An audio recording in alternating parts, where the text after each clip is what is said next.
All right. Welcome to the Agile track. Thank you so much for being here. Really excited to have you learning about Agile. I'm Max. I'll be your Sherpa for all things Agile this week.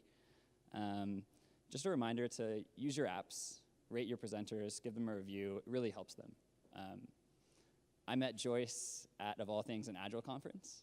And what I really admire about Joyce is she's not an Agile coach, she's not a Scrum Master, yet she has taken all this time to learn about these Agile fundamentals and the way that her team can work better. This is one of those things. I'd also really encourage you to attend Joyce's other talk, Agile Fundamentals, tomorrow. So with that, let's give a round of applause for Joyce. All right, crush it. Good luck. Good morning. What if I told you to take a step back and think about this? We as a human race are quite remarkable. I'm Joyce Vargas from Atlassian, and today I'd like to talk to you about human potential. Take, for example, this woman, Bethany Hamilton. Bethany, you might recognize her from the movie Soul Surfer.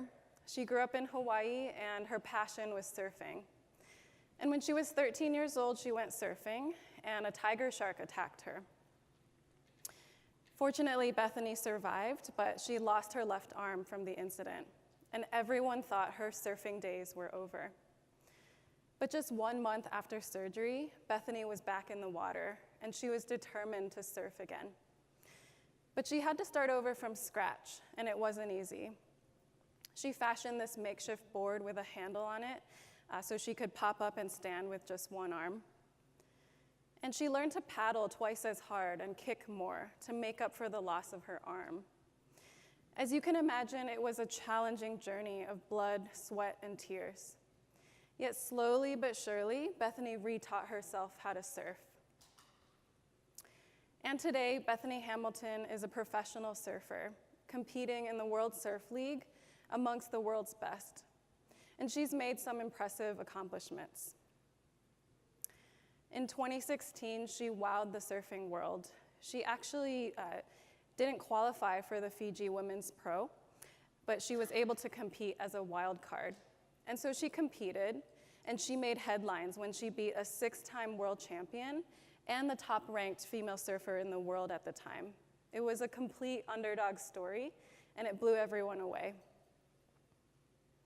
2 years ago, Bethany was indicted into the Surfers Hall of Fame, and she also runs a nonprofit called Friends of Bethany that brings hope to those affected by limb loss. Bethany's now married with 2 kids, and in my eyes, this woman has made it in life. She has overcome all odds. She's reached the peak of professional women's surfing, and she's an inspiration and role model to many. I think everyone would understand if she chose to settle down, retire, and enjoy a quiet life focused on her family. But Bethany has other ideas. Her latest endeavor has been to go after some of the world's biggest waves. Here she is conquering Chopu, a wave in Tahiti, that's long been considered the most deadly and powerful reef break in the world. This is a completely different ballgame than professional surfing. These waves are massive. You need a jet ski to get towed in, so you attain the right speed to catch the wave. And if you wipe out, it means being held underwater for minutes at a time. And Bethany accomplished this impossible feat just 6 months after giving birth to her first child. Now, for most people, conquering one big wave is enough for a lifetime. But Bethany is not like most people. She also conquered another big wave recently. It's ironically called Jaws. And Jaws can get up to 50 feet in height. So, I mean, look at that. That's not a wave, it's a mountain. What wows me is Bethany's seemingly unceasing productivity. She just doesn't stop. Among all of these amazing accomplishments, she somehow even had time to author a children's book called Unstoppable Me. So Bethany is just one example of a person in flow. She knows what it's like to operate at this state of optimal performance. And there are many people today and throughout history that have achieved similar greatness. And I believe everyone, including you and me, has what it takes to reach a similar state of human experience. So let's dig into this a bit deeper by exploring two concepts, flow and shuhari. And by the end of this talk, you'll have a deeper understanding of how these concepts connect to your work and your life. So what is flow? Well, in the Agile world, it's a term that comes from lean manufacturing. So here we're looking at a metal machining process that's carried out in two ways. And we can assume that all work, whether it's metal machining or something else, it goes through some sort of system. And when that work is completed, our ideal output is value creation. So on the left, we see a process where work is not moving through the system optimally. There's a lot of back and forth, it's very complex. And then on the right, we see an example of flow, an improved process where the process or the work of the value creation process or the work, it goes through the system in a streamlined and maximized way. And this is a picture of single piece flow for those of you familiar with lean thinking. So flow is unimpeded value delivery, and the word aptly brings to mind movement and fluidity. It's what happens when work is delivered in a smooth, non-turbulent way from end to end, thereby maximizing its value. So in software development, the most common tool that we use to visualize our system of work is, of course, Kanban.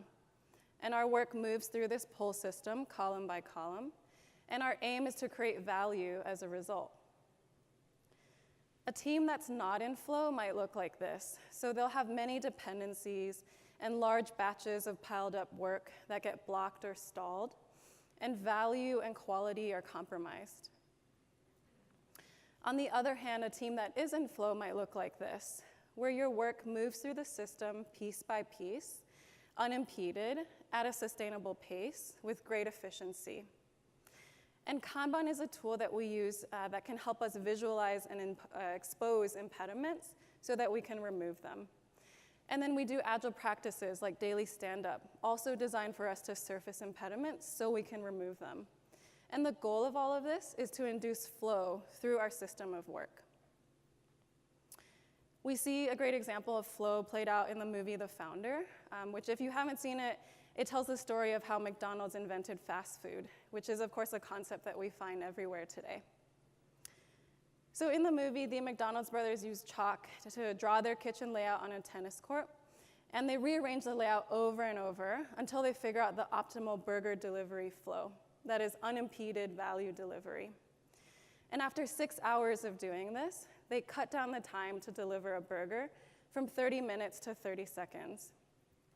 And we hear them say, "We got it just right. It's a symphony of efficiency, not a wasted motion." And they called it burger ballet. So outside of the lean and agile world, there's another concept of flow, introduced by a psychologist, Mihai Csikszentmihalyi. And he describes flow as a mental state of optimal experience. He says, flow is being completely involved in an activity for its own sake. Your whole being is involved, and you're using your skills to the utmost. Flow is part of the human experience. It's been applied to sports, the arts, education, spirituality, play. You might think of it as that feeling of being in the zone or getting lost in your craft. It's a positive and invigorating experience. And it can occur whether you're competing in the Olympics or doing something very ordinary like reading or washing the dishes. Csikszentmihalyi's research uncovered something counterintuitive about optimal experience.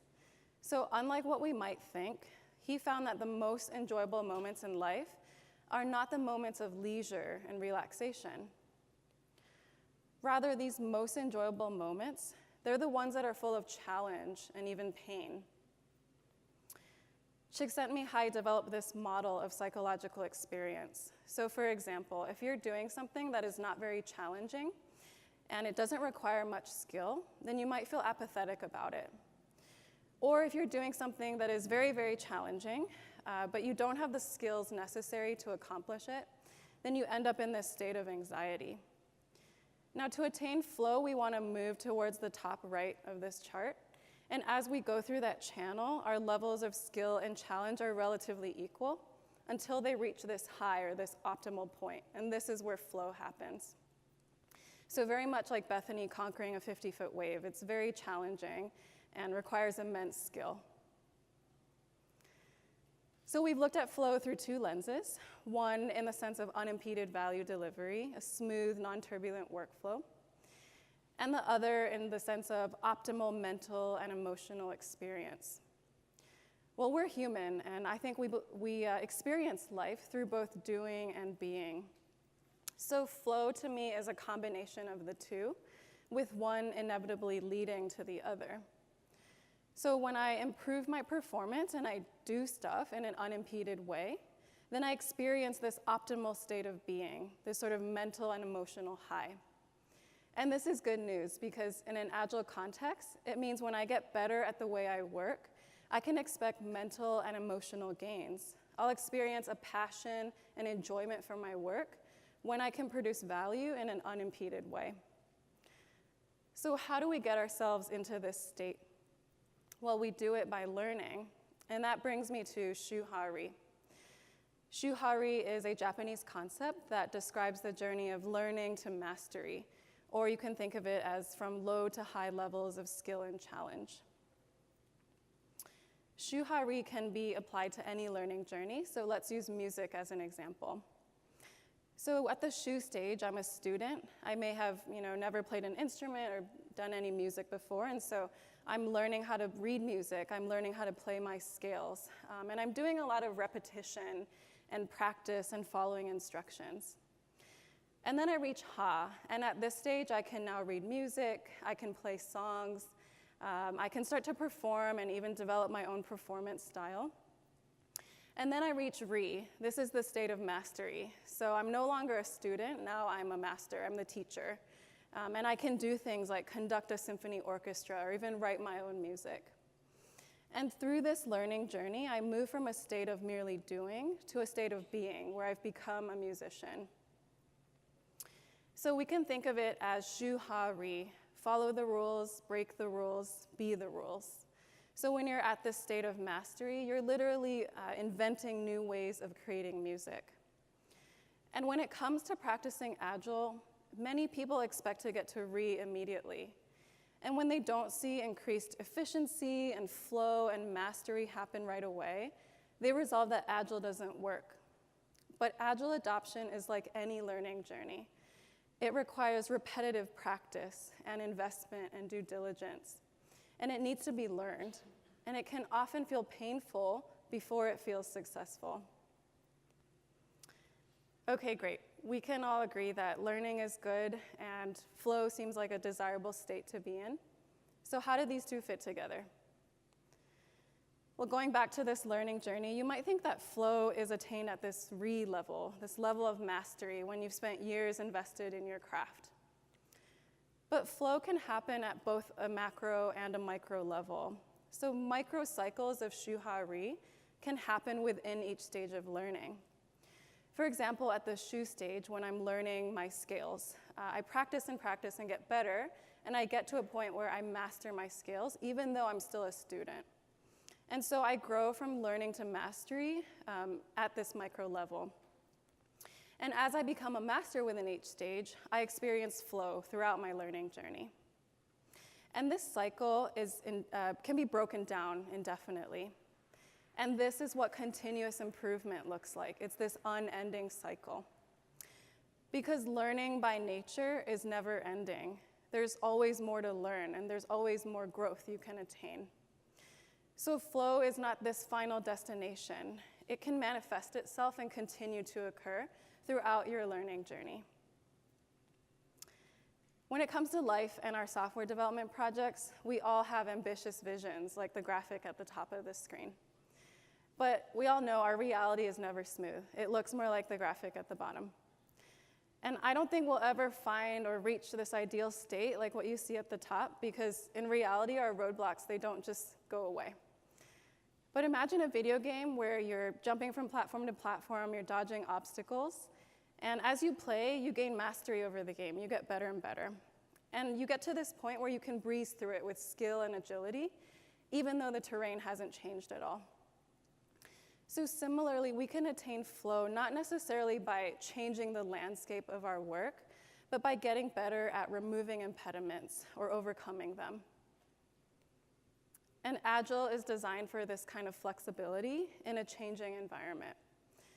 Agile is a mindset centered around growth. It's a way of learning grounded in a culture of learning. A way of working grounded in a culture of learning. And we know that learning is at the core of attaining flow. And Agile gives us principles that help us work towards a state of flow and mastery. So for example, continuous learning. We constantly inspect our reality so that we can adapt to it. And adopting a rhythm of high-value delivery. So we do sprints and we repeat it over and over. And our aim is always to deliver value. And we focus on outcomes versus output. Agile embraces removing impediments. And we have a lot of different practices designed to help us do this. And finally, we're encouraged to make empowered and collaborative decisions. So Agile teams are autonomous and self-organizing and function as a unit. If we put in the hard work to pursue those principles, we can expect to attain great rewards. We'll have more visibility into progress and greater momentum.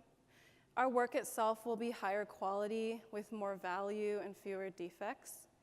And at a mental and emotional level, we'll experience less friction and higher morale and more engagement at both an individual and a team level. Like Bethany Hamilton, achieving flow requires discipline and an unyielding dedication to learn. But there's a bright horizon for teams that are willing to make this journey.